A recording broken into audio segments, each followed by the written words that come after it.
సంధ్యా theatre యాజమాన్యానికి సంబంధించినటువంటి తప్పు అయితే అల్లు అర్జున్ మీద కోపమా లేకపోతే మన సత్తా ఏంటో ప్రజలకు చూపెట్టాలనుకున్నామా లేదా పేరు చెప్పలేదని కోపగించామా లేదంటే గనక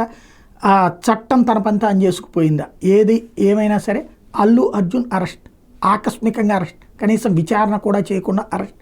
అల్లు అర్జున్ వెర్షన్ కూడా తీసుకోకుండా అరెస్ట్ జరిగిపోయింది జైలుకి పంపించారు బెయిల్ మీద బయటకు వచ్చారు మధ్యంతర బెయిల్తో ఒక్క పూట కూడా ఉంచడానికి వీలేదే అతనికి బెయిల్ ఇచ్చారు అయితే ఆ బెయిల్ని క్యాన్సిల్ చేయమని చెప్పి అప్పీల్కి వెళ్తారన్నారు అది ప్రచారం జరిగింది కానీ కాలేదు ఈలోపు అల్లు అరవింద్ వెళ్ళి 2 చేతులు ఎత్తి దండం పెట్టి అబ్బాయిని కలిసి వచ్చాను పర్మిషన్ ఇచ్చినందుకు రేవంత్ రెడ్డికి ధన్యవాదాలు అన్నట్టు ఆగింది అయితే అల్లు అర్జున్ విషయంలో అంత సీరియస్గా తీసుకుని రేవంత్ రెడ్డి ఇంతవరకు ఎలాంటి అరెస్ట్ మీద స్టే ఇవ్వలేదు ప్రత్యక్షంగా పోలీసుల సమక్షంలోనే మీడియాను కొట్టారు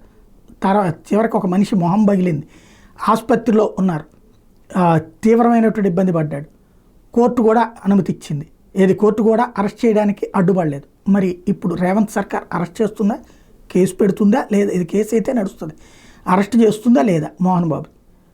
అల్లు అర్జున్ విషయంలో పాడే ఒక నీతి మోహన్ బాబుకి ఒక నీతి చూడాలి